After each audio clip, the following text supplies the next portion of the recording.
哎，大家好，大家好，我叫徐指导啊。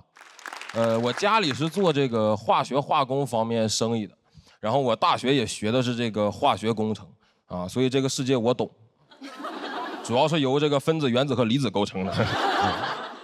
从小我爸就跟我说，儿子你就学这个，毕业以后跟爸一块干，你就妥了。我顺利入学那年，是我爸做生意挣钱的最后一年。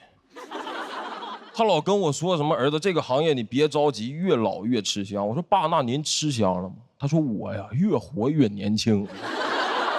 我那时候都不敢接他视频，我怕他打过来，儿子那个生日爹没有什么可以送你的，那个公司的法人就先转给你了啊。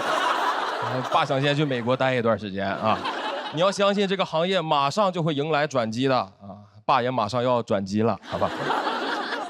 挺迷茫。不知道自己该学什么，该干什么。但我明确的就是，我不太想学这个化工。就我这人就是这样，就虽然我毫无主见啊，但是我充满意见。我这个性格最适合的工作应该是当甲方。我不知道想要什么，但这个不行。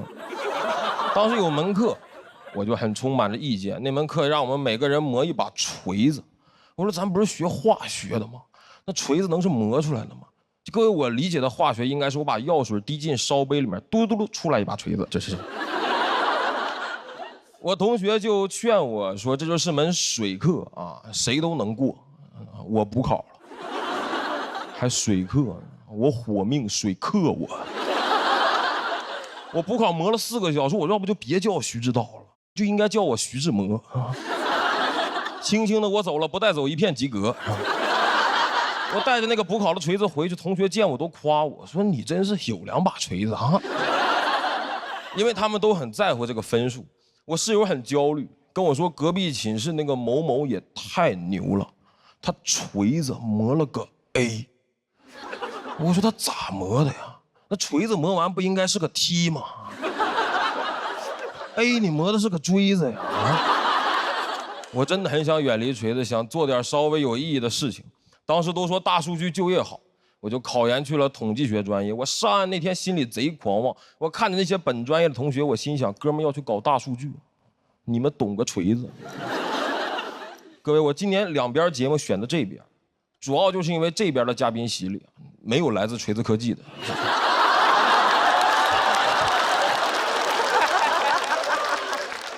我以为收录取通知书那天，我真的就离开锤子，可以做点稍微有意义的事情。直到读研的某一天，我室友跟我说，隔壁那个某某也太牛了，实习单位贼器重他，现在领导的外卖只让他帮着拿上去。我说你要实在焦虑的话，以后我的外卖只让你帮我拿过来。我说这把事不用比做锤子，该比做孙子。早知道我把锤子带过来给领导捶背用。再比比谁劲儿大，你不使劲给领导后背捶青了，怎么获得领导的垂青啊？这劲儿要还不够大的话也没关系，我同学那还有把锥子呢。但我很快就发现，真正的迷茫和不懂发生在毕业后工作。我去了一个那种给领导打杂的岗位，我进去就知道他应该不需要什么专业能力。就我们4个学的专业分别是统计学、计算机、法学、历史。就我们4个一块上过的课，那就只有思想品德了。岗位要求人品端正啊。计算机那哥们能来这儿上班，他就应该不会计算机。这种谁都能干的岗位，这种废物岗位，在我们公司有一个学名叫管培生。我作为管培生的第1天，领导交给了我一份重要的法律文书。我说这是让我学着去编辑一下吗？他说你今天啊，主要就是把这个文件快递出去。我说这么有挑战的任务，要不找个物流管理的研究生干嘛？当我真干了，才发现发快递其实流程极其的繁琐很长。就我发快递给自己发出成就感来了，就我就发现了自己的没出息。就一个事情，无论它多么的无脑啊，无论它多么的简单，只要它流程足够多，我干完就会有成就感。就比如说各位，你们报销过吗？啊，贴6张发票，走12道程序，报下来51块钱。那一刻，我感觉那51是我挣的啊！我当时就感觉我变了。我现在觉得本科隔壁的大哥也太牛了，他锤子可磨了个 A 呀！啊！我封好快递皮，走好全部的程序，完完整整的交给了快递员。啊，我说我终于完成了一项啊，顺理成章完成了一项如此伟大的工作，这应该是我磨得最好的一把锤子了吧。我开开心心就上楼了，然后发现那个法律文书还在桌子上，崩溃了。念了4年化工211本科，2年统计学硕士，毕业以后发快递给快递皮儿发出去了。我说我要不再去考个物流管理的博士吧啊！我都不敢想象对面那个领导收到文件以后什么心情。我打开以后，法律文书呢？这怎么万法皆空啊？我觉得如果我能穿越回2年以前收录取通知书那一刻，我应该可以跟他共情，就着急的打开，发现原来它就是个空壳。我想起三国里有一段故事，曹操当上魏王以后，给他的谋臣荀彧发了一盒果品，荀彧打开以后发现是空的，他自杀了。他说魏王是告诉我盒中无果，请君自采，所以他自裁了。大汉臣子荀彧死于谐音梗。你怪不得这个荀彧他那么的反对这个魏王啊，建国是吧？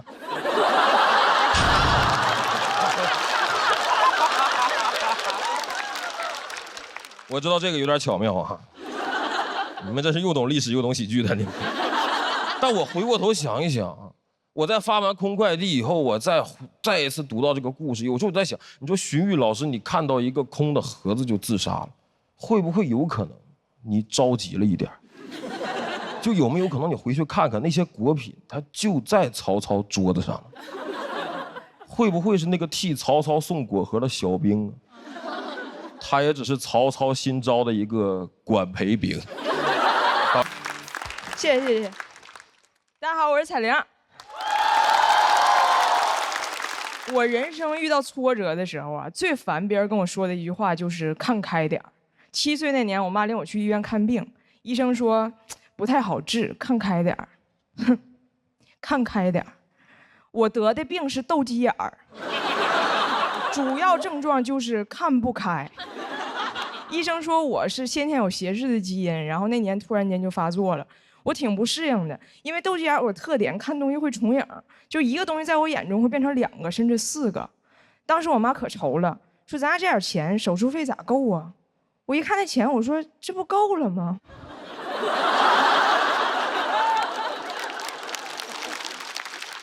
我到现在还记得，3年之后我眼睛治好了，看东西不重影了。然后有一天打开了李清照的词，寻寻觅觅，冷冷清清。我说妈，完了，复发了。但对眼也有优点，当时我家亲戚都来安慰我妈，说你女儿很优秀，除了对眼就没有别的毛病。所以当我眼睛治好那天，我想我这不就完美了吗？我再去亲戚家串门，我给人看我眼睛，看我眼睛。亲戚说，哎，这孩子眼睛哎，怎么单眼皮呢？想当年我对眼的时候，谁看我眼皮呀？再长大，这孩子怎么有点矮呢？这咱孩子怎么有点黑呢？这孩子腋毛支出来了，不好看，不好看。不是说好了，我除了对眼就没有别的毛病吗？我问我妈，我说妈，我有这么多毛病吗？我妈说，你有这么多亲戚。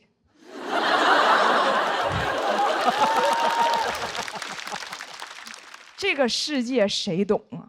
他就一定要挑你一点毛病。那你要是努力改变自己去迎合他，你就是给他脸了。你莫不如就抛给他一个大毛病，就没有人挑你小毛病了。我想问，谁看见7个小矮人会说，哎，这几个人牙黄？谁看见伏地魔会说他有灰指甲？谁看见杨过会说，哎，这个人怎么不刮腋毛啊？让我来刮腋毛那个亲戚，他看见杨过他怎么说？杨过的腋毛问题可太大了，杨过是右边腋毛遮不住，左边腋毛刮不着。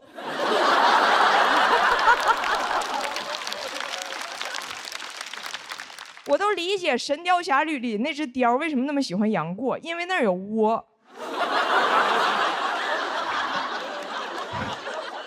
但是没有人会在乎杨过的腋毛，除了那只雕。雕说，我就喜欢待在这里，这就是我要的夜生活。所以如果别人总挑你小毛病，那就只能代表你没有大毛病。我职场也是一样，我当时在英国上学的时候，也在一个印度餐厅打工。当时我那个印度老板拖欠我们所有人试用期工资不给，我说我去管他要。他当时在食品库房点货，我说我要钱，他不理我。我说那我申请仲裁，然后转身摔门而去。我这一摔门，一阵冷风，我才意识到这不是普通的食品库房，这是零下10几度的冷库。也就是说，我要把我的印度老板冻成预制咖喱。当时我也很慌，我在门口想密码啥，我得打开呀。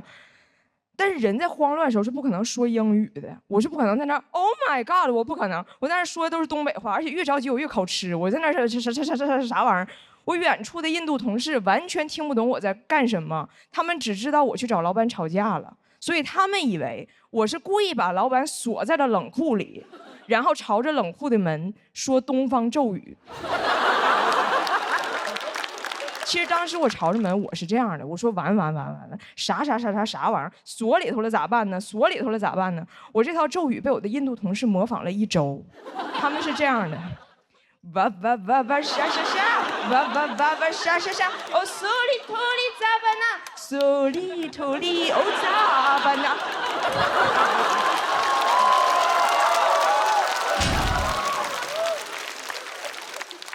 咒语事件之后哈，他们就传我精神不好。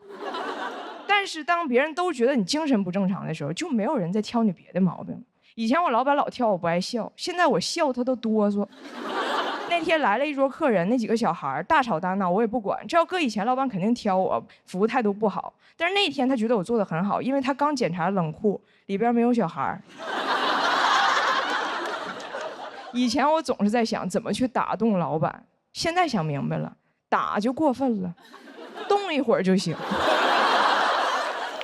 这个大毛病能掩盖小毛病的理论，我沿用至今。前几年我妈生了一场病，现在她完全康复了，啥事没有。但当时有那么2个月，她需要剃光头发，戴假发出门，就老有人挑她，说你这假发看着有点假，多荒诞的挑刺儿啊！这相当于你说，哎，我这指南针怎么老指南呢？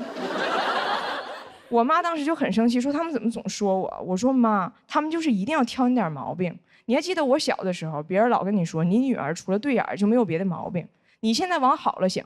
你就把假发摘了，走在街上，就没有人敢说你有小肚子、歪8字儿、驼背，还爱背假包。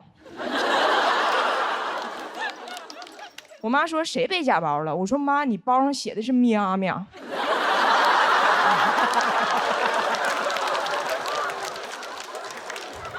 我妈说就你眼睛好使，早知道不给你治眼睛了。我说你要不给我治，我看的就是喵。既然这个世界总要挑咱点毛病，那咱人生的最高境界就是让别人觉得这个人除了有毛病就没毛病。谢谢大家。谢谢咱的表演。投票倒计时3、2、1，请锁票。我们掌声再给彩玲。好多朋友就是在台上都聊自己小时候这个有点小毛小病的事儿。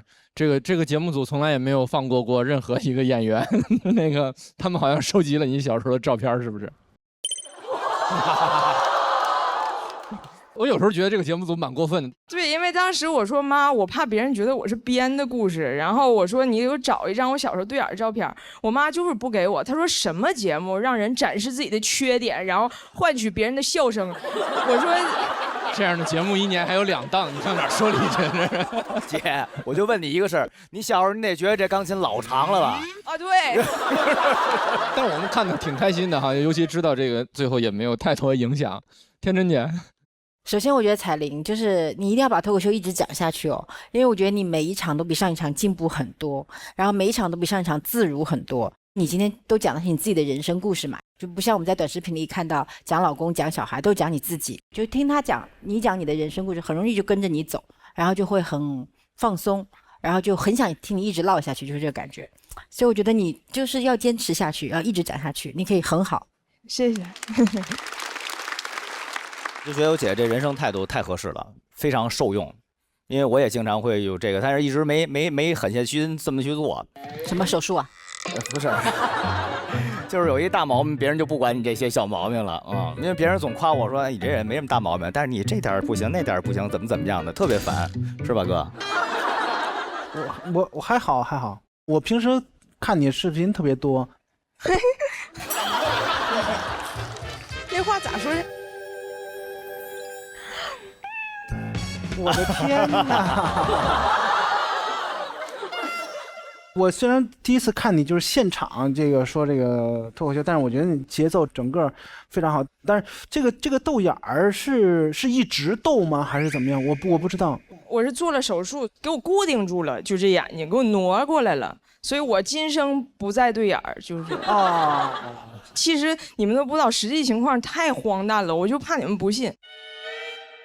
我是被一个野狗给追了，我逗它，完那狗追我，然后我就吓着了。回家之后就过了几个小时，就开始对眼儿，就越对越严重。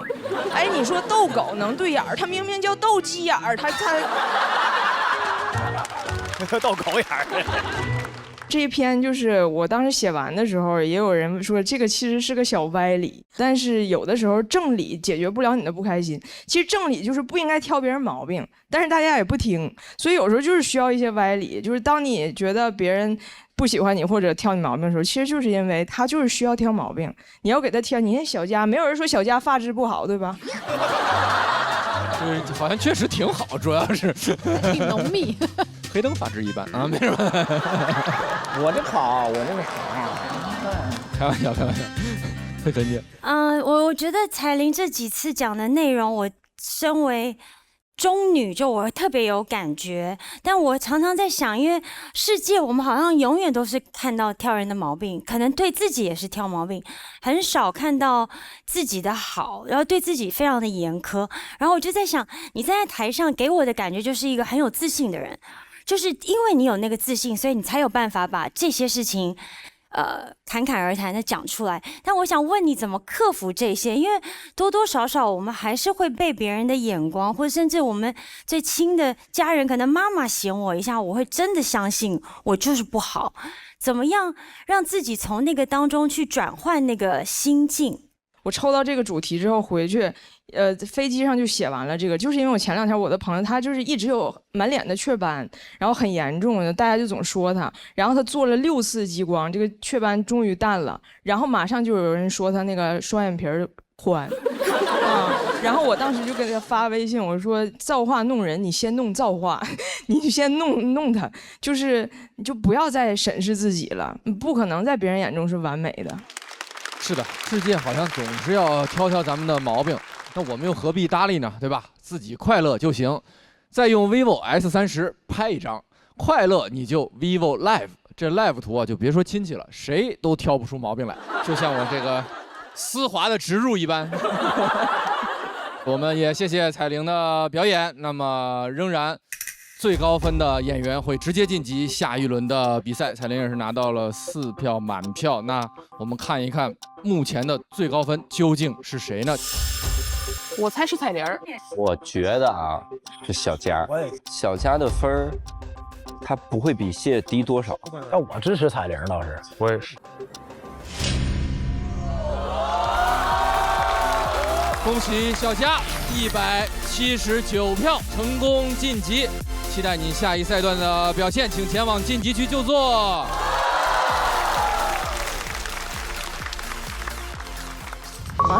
啥玩意儿？啥玩意儿？啥玩意儿？干啥呢？你吓我一跳！人家我就是站起来运动运动，我怕写稿做时间太长了，养成工伤了，这都。我怕你跳成工伤。给你看个好东西，飞鹤爱本鲜鲜粉，专利益生菌，高纤低脂轻负担，自律一杯唤醒鲜活力。来，姐，喝点。哎呀妈，早知道有这玩意儿，刚才也不用搁这转圈跳操了。谢谢啊，月明。回去给大胖媳妇拿去试试。哎姐，你给我留点，没说都给你，给我留点啊。下一位朋友也是今年的新朋友，上一次他跟我们聊了很多动啊、不动啊这些精彩的表演。那今天他是懂还是不懂呢？掌声有请徐指导。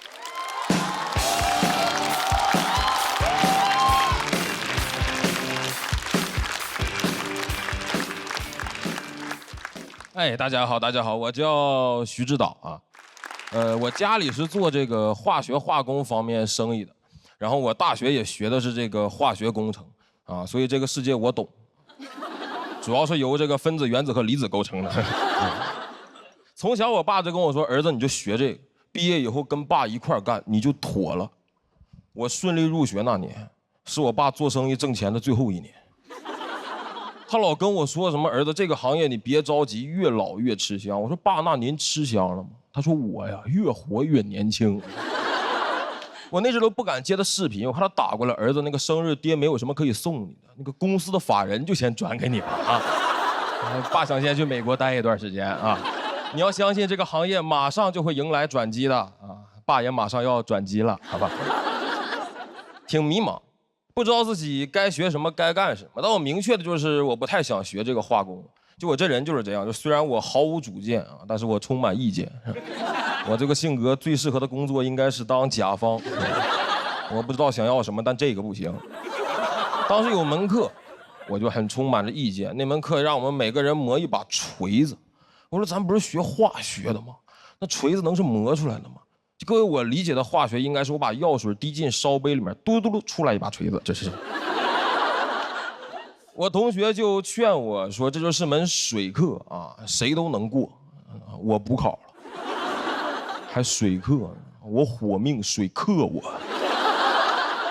我补考磨了4个小时，我要不就别叫徐指导了，就应该叫我徐志摩啊。轻轻的我走了，不带走一片及格。我带着那个补考的锤子回去，同学见我都夸我说你真是有2把锤子啊！因为他们都很在乎这个分数。我室友很焦虑，跟我说隔壁寝室那个某某也太牛了，他锤子磨了个 A。我说他咋磨的呀？那锤子磨完不应该是个 T 吗 ？A 你磨的是个锥子呀！我真的很想远离锤子，想做点稍微有意义的事情。当时都说大数据就业好，我就考研去了统计学专业。我上岸那天心里贼狂妄，我看着那些本专业的同学，我心想哥们要去搞大数据，你们懂个锤子。各位，我今年2边节目选的这边，主要就是因为这边的嘉宾席里没有来自锤子科技的。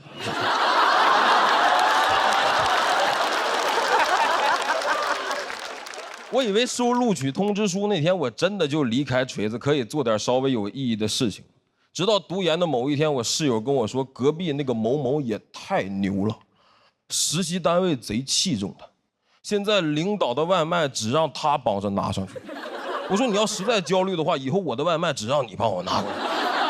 我这把事不用比做锤子，该比做孙子。早知道我把锤子带过来给领导捶背用。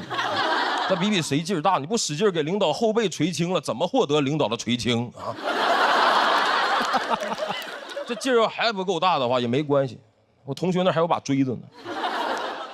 但我很快就发现，真正的迷茫和不懂发生在毕业后工作。我去了一个那种给领导打杂的岗位，我进去就知道他应该不需要什么专业能力。就我们4个学的专业分别是统计学、计算机、法学、历史。就我们4个一块上过的课，那就只有思想品德了。岗位要求人品端正啊。计算机那哥们能来这儿上班，他就应该不会计算机。这种谁都能干的岗位，这种废物岗位，在我们公司有一个学名叫管培生。我作为管培生的第1天，领导交给了我一份重要的法律文书。我说这是让我学着去编辑一下吗？他说你今天啊，主要就是把这个文件快递出去。我说这么有挑战的任务，要不找个物流管理的研究生干嘛？但我真干了才发现，发快递其实流程极其的繁琐很长。就我发快递给自己发出成就感来了，就我就发现了自己的没出息。就一个事情，无论它多么的无脑啊，无论它多么的简单，只要它流程足够多，我干完就会有成就感。就比如说各位，你们报销过吗？啊，贴6张发票，走12道程序，报下来51块钱。那一刻我感觉那51是我挣的啊！我当时就感觉我变了。我现在觉得本科隔壁的大哥也太牛了，他锤子可磨了个 A 呀！啊！我封好快递皮，走好全部的程序，完完整整的交给了快递员。啊！我说我终于完成了一项啊，顺理成章完成了一项如此伟大的工作，这应该是我磨得最好的一把锤子了吧？我开开心心就上楼了，然后发现那个法律文书还在桌子上，崩溃了。念了4年化工211本科，2年统计学硕士，毕业以后发快递，给快递皮儿发出去了。我说我要不再去考个物流管理的博士吧？啊，我都不敢想象对面那个领导收到文件以后什么心情。我打开以后，法律文书呢？这怎么万法皆空啊？我觉得如果我能穿越回2年以前收录取通知书那一刻，我应该可以跟他共情，就着急的打开，发现原来它就是个空壳。我想起三国里有一段故事，曹操当上魏王以后，给他的谋臣荀彧发了一盒果品，荀彧打开以后发现是空的，他自杀了。他说魏王是告诉我盒中无果，请君自采，所以他自裁了。大汉臣子荀彧死于谐音梗。你怪不得这个荀彧他那么的反对这个魏王啊，建国是吧？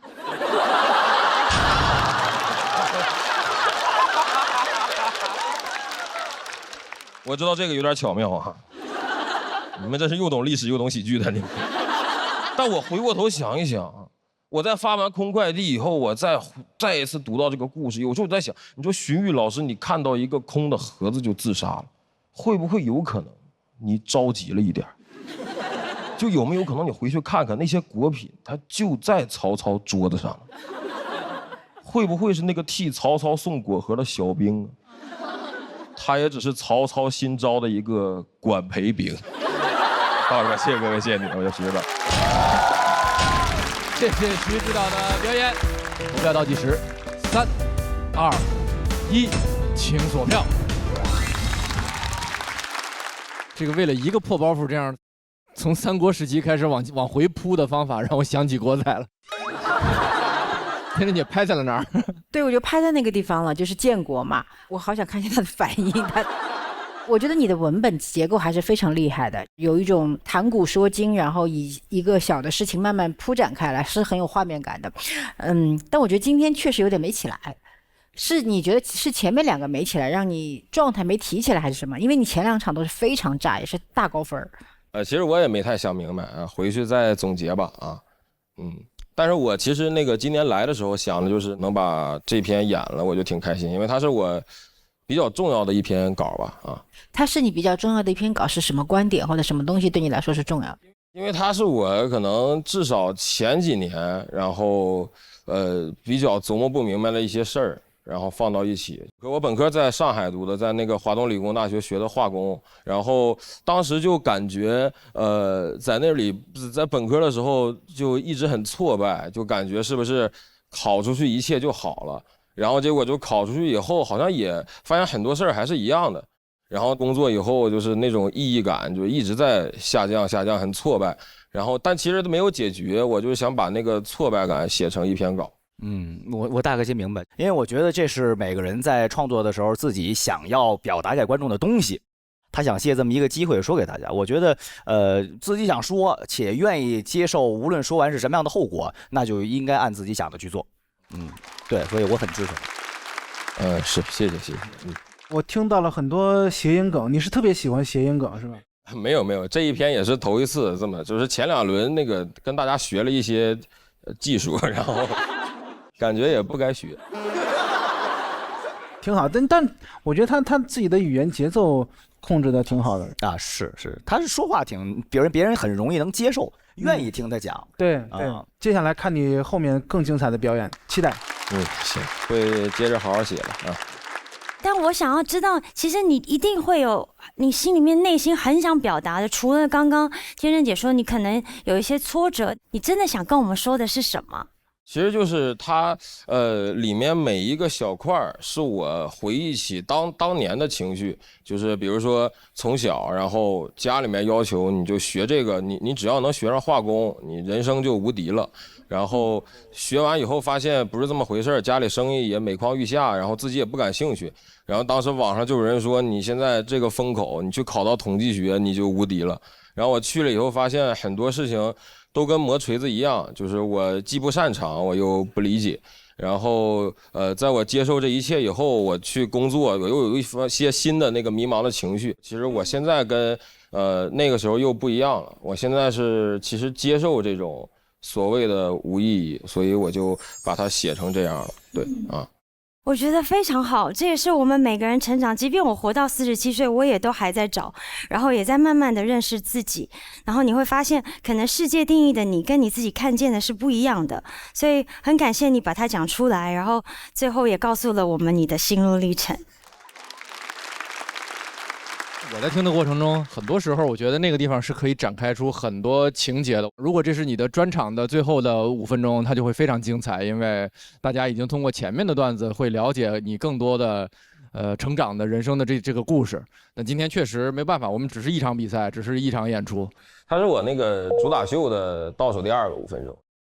我是感觉这篇稿到最后其实就凝结到那个空的信封里了，就是我对我自己那几年我觉得做的很多事儿，其实就是那个发出去那个空的信封，然后感觉看着那个封皮很好，但实际对我来说没有什么太大的意义啊，大概就是我的一个意思。今天能讲这篇我就挺开心了啊，然后回去再好好写吧，写新的啊。会更好的，会更好的。我们掌声再给徐指导好不好？你很好，徐指导。徐指导也拿到了气氛组的3票。那每一轮我们台上的演员中的最高分都将直接晋级下一轮。这次究竟是谁呢？请看大屏幕。虽然说很希望岛子能晋级，但是现场的那个情况的话会是玲姐晋级。掌声恭喜张彩玲177票，直接晋级，请前往晋级区。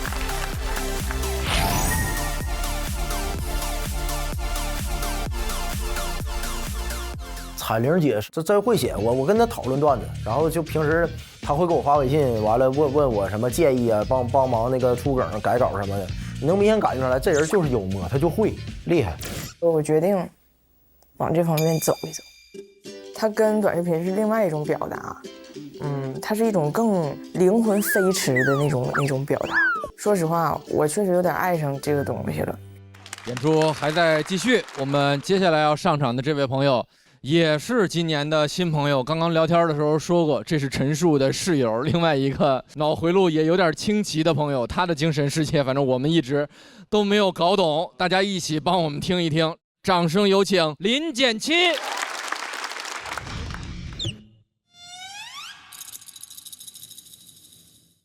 昨晚起个大稿，是改不出稿来上火，还是稿不够好吧？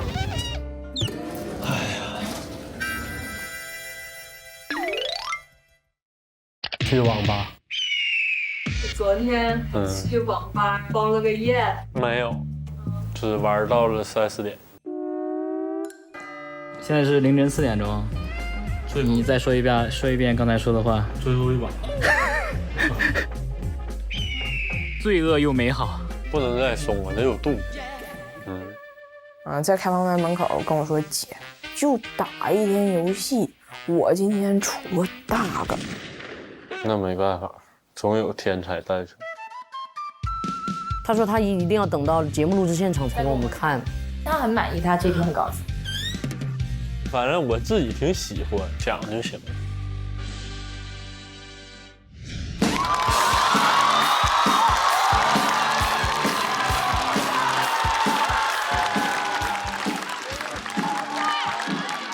Hello， 大家好，我是林简七啊，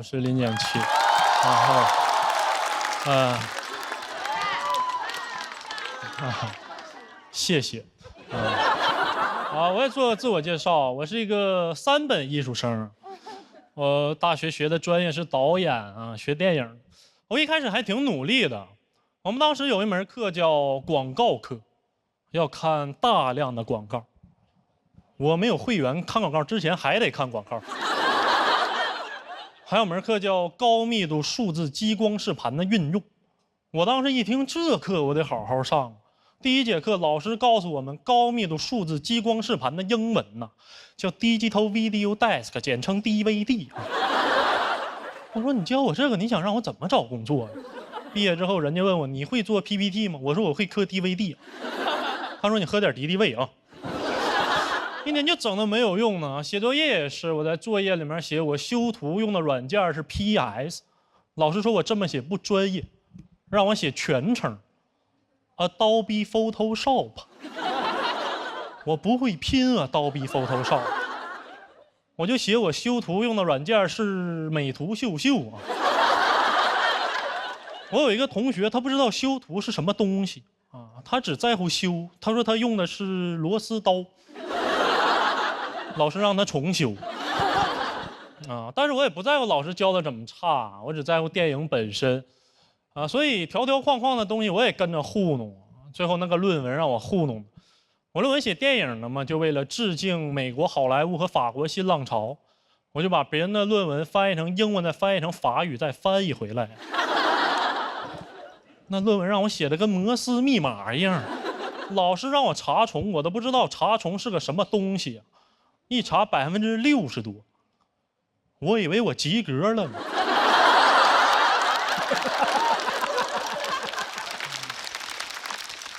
后来才知道这个东西是越低越好，改了2行变70%了。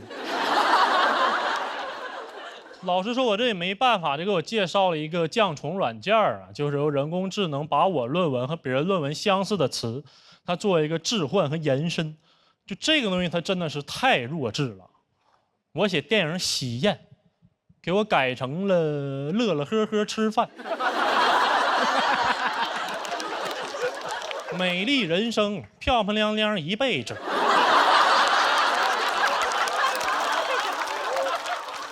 沉默的羔羊，小羊崽子不吱声。你说这？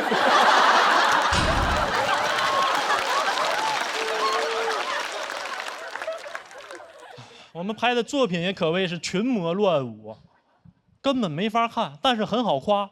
同学给你发过去，你也不用看，你就回他4个字：像贾樟柯。哎，他说：“哥们儿，你真懂我啊！”其实他不像贾樟柯，其实他像一杯酒，像一首老歌。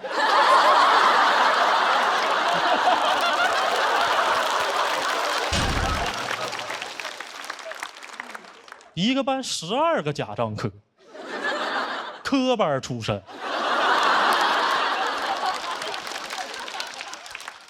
我们也确实没有艺术的本领，只有艺术气质啊，那样是不被理解的啊！都去懂这个世界了，没有人懂我。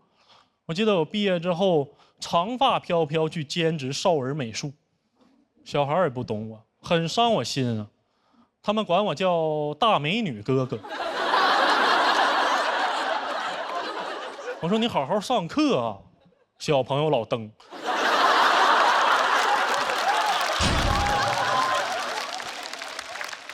很残酷啊，找不到与艺术有关的工作，很残酷。比如说我大学有一个同学，他每天就在看苏联电影，非常喜欢看苏联电影。他是真正的爱好做到了职业，他现在在景区卖俄罗斯套娃。我也是啊，毕业之后第一份工作是保安啊。保安家族。当时还沉浸在这个艺术的自我陶醉里啊。队长让我调一些监控，我调一调我就看进去了。现实主义长镜头，太文艺了，谁拍的？30天的一镜到底。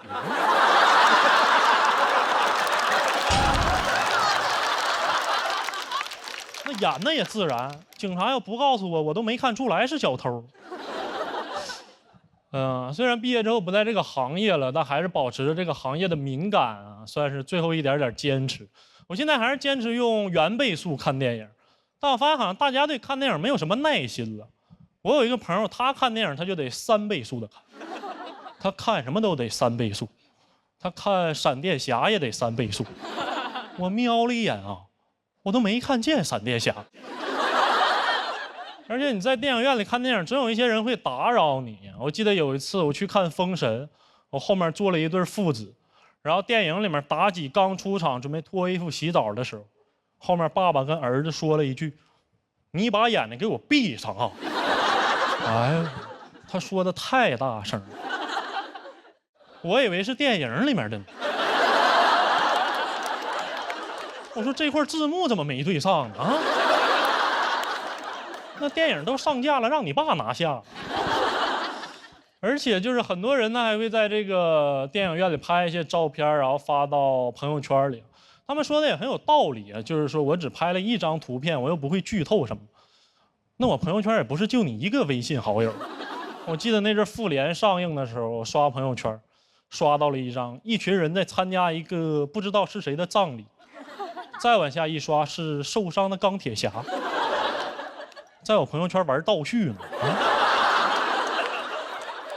还不剧透电影。如果你能1秒刷24个朋友圈，你甚至能发明电影。但是也没有什么立场说人家，没有什么立场说盗摄。你不能前脚说人家盗摄，然后后脚就猫被窝里看盗版。我现在也有点受够了，就我看的所有盗版电影，它的场景都发生在澳门新葡京。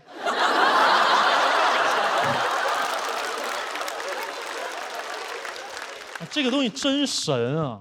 只要你是视频，就有澳门新葡京。它不管你什么综艺、电影、高雅低俗，它都有。如果你在这个盗版网站上看过《孤注一掷》啊，非常讽刺啊！你播放它是反诈，暂停它就是诈骗了。你播放是荷官发牌，暂停荷官还在发牌。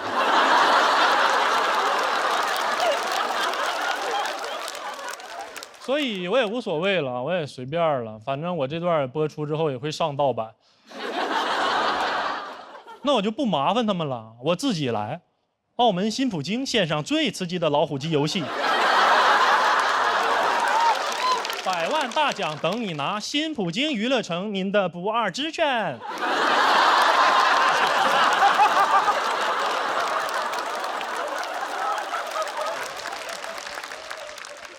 这是我上节目之后念的第1条广告。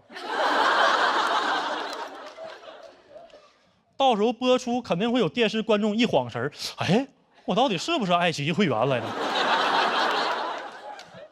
其实节目组不让我讲澳门新葡京，说这个东西有点太上不了台面。我说我可以隐晦点讲，我可以简短点，我可以说葡京。他说你快说澳门新葡京吧。好，讲到这儿吧，谢谢大家。谢谢林简七的表演，喜欢林简七这段表演的观众朋友，千万不要忘记为他投票，投票倒计时，最后3秒钟，请锁票。太神奇了，就是他的这个脑回路真的是好难理解。因为昨天我们也在节目预热的时候，付航说了一个，对，上一期他上台，他说哔哩哔哩，他读逼了，然后从那一瞬间之后，这个词就没有办法从我大脑里出去了。我就发自内心想忘掉你，忘掉那个词，我忘不掉。他从说完那个词之后，后面他所有讲的我完全都听不见了。真的就是他有这种魔力，他真的是一个神奇选手，完了独一无二，神奇选手，太棒了。谢谢。我觉得林简其实是个很怪的人，就是超怪的你。最后反正讲广告最后一句台词就有一点不是广告，他讲那个。杨老师以为这是中插呢，没有。咱们节目的好朋友就是这些人，只有这些，那是咱们背后的好朋友。太坏了。反正就是最后那一句腔调的时候，有那种大美女哥哥的状态出来，就是我能想象。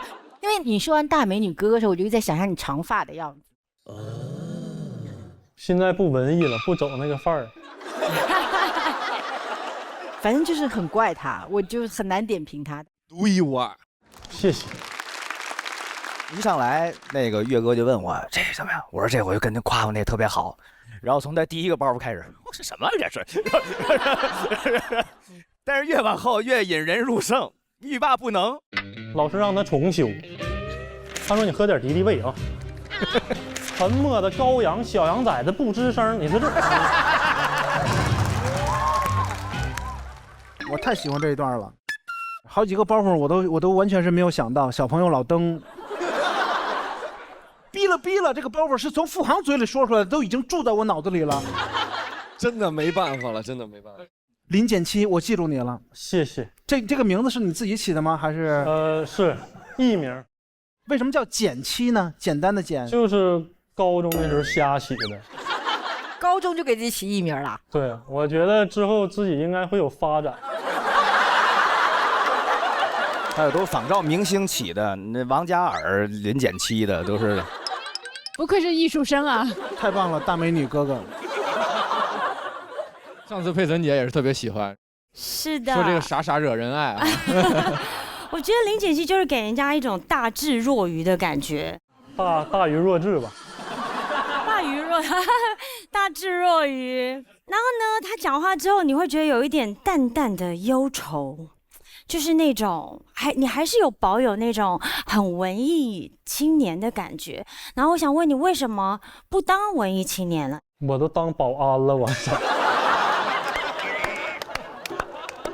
我还咋文艺呀我？那你是不是在嘲讽这个世界的过程？我没有想表达的，我想做到的就是爆笑。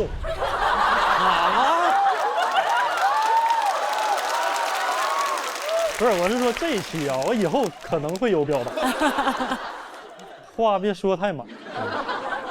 我记得大林拍在那个像一杯酒，像一首老歌，像呓语。其实不像呓语，像一杯酒，像一首老歌。行。我还记得那个包袱，他在电影院里那个把眼睛闭上，听起来就很真实。包括那个30天那个30天长镜头，对，真的不是他那12个假装哥是科班出身的，这都缺德你这。哎，认真的问一下，以后还想去干电影吗？有机会就想拍电视剧。因为电影肯定感觉自己是够不上，同时又得罪一下电视剧的。我不怕得罪电视剧导演，为啥呢？反正拍的就那样，我感觉。哎呀，其实很帅，但是我就觉得他有电影人的那个气质。我特别想问你，真的要拍电影，你会想拍什么样的电影？拍喜剧演员的生活吧。电视剧啊，再说一遍是电视剧。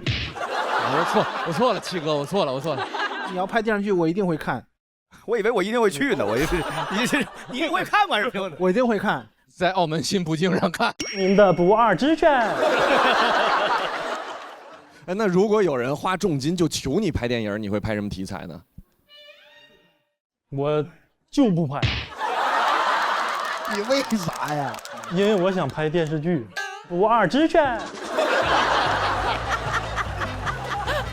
行，下个环节，我服了，真是。导演有导演的执着。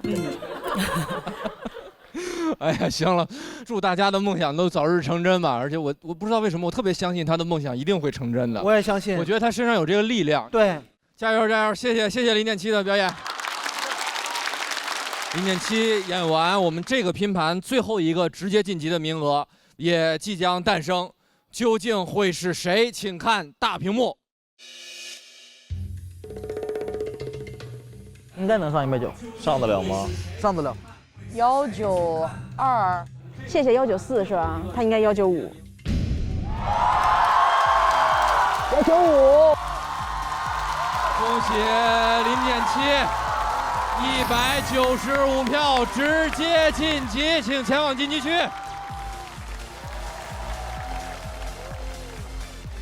咋这么厉害呢？林简七就是，哦，就是百年难遇。 就是奇葩中的奇葩，上面开了一朵小狗尾巴花。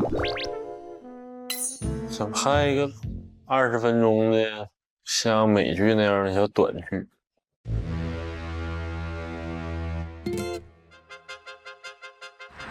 你自由发挥。我有那么大导演吗？啊，让演员自由发挥。王家卫。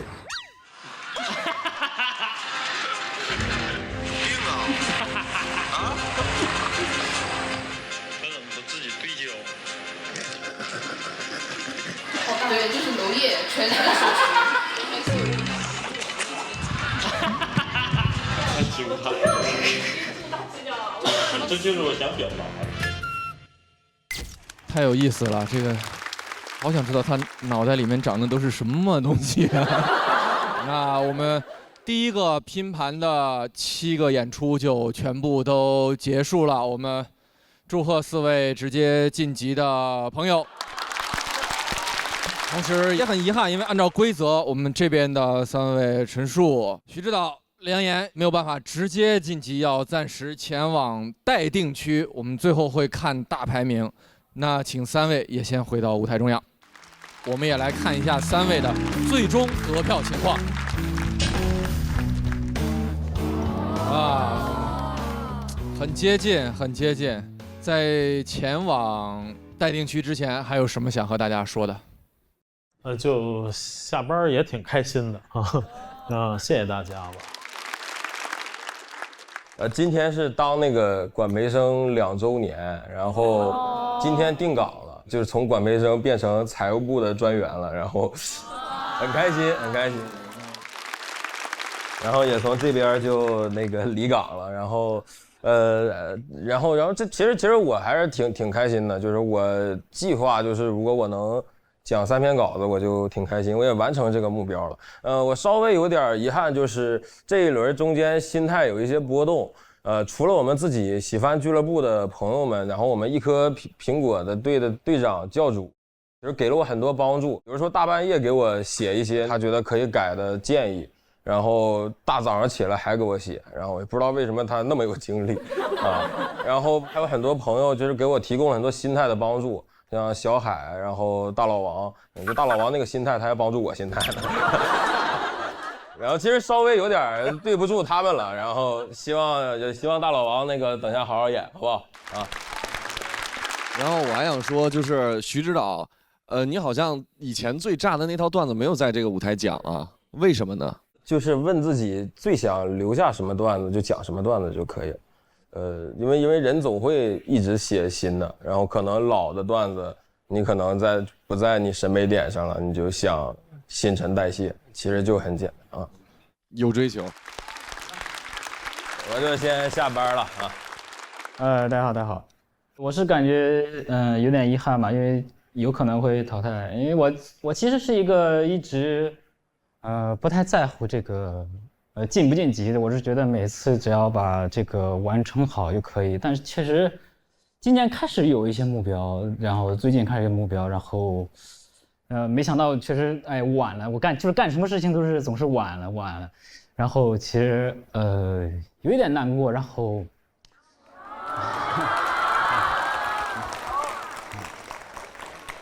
也是最近才有一些目标，感觉。还是想往前冲一冲，然后因为想要，因为我很少袒露内心，所以第一次讲这种内心会有点动容一点啊。因为其实我有很多想法，其实在单口里不一定能承载好。哎呀，没事。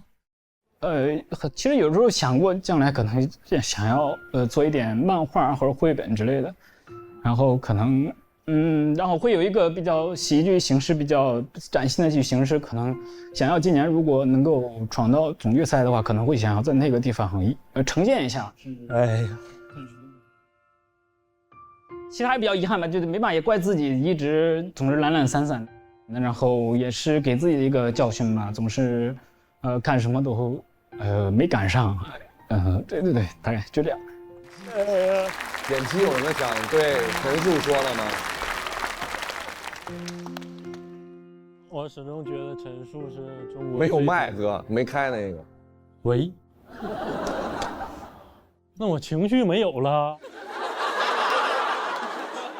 但反正我真的始终觉得陈述是中国最顶尖的一批演员我觉得他的想法应该是最好的。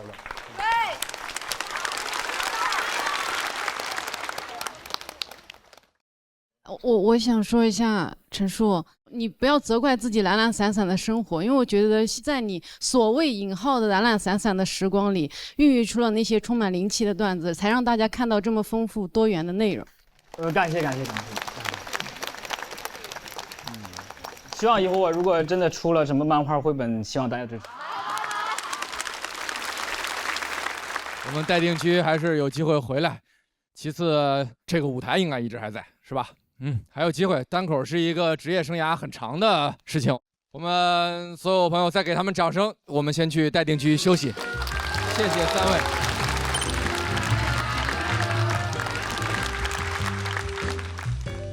我觉得今天最后大家的这个遗憾或者不舍，其实就是来自于这个舞台的足够多样性嘛。因为我们不是在比较谁更好笑或者谁更优秀，就是他们都是如此不一样的人。这场比赛一定会有结果，但是这场演出非常精彩，这个是肯定大家每个人都会点头认同的。其实我看到陈数最后那个反应，我是很动容的，因为我觉得他认真了。当然，就是他的认真跟真诚在这个舞台上是会被留下来的。我觉得这是对这个舞台最好的尊重吧。他就特别像那种漫画主角那种的，就是一直吊儿郎当，然后突然到需要他那个，是不是？然后他又就觉得自己特别没用啊。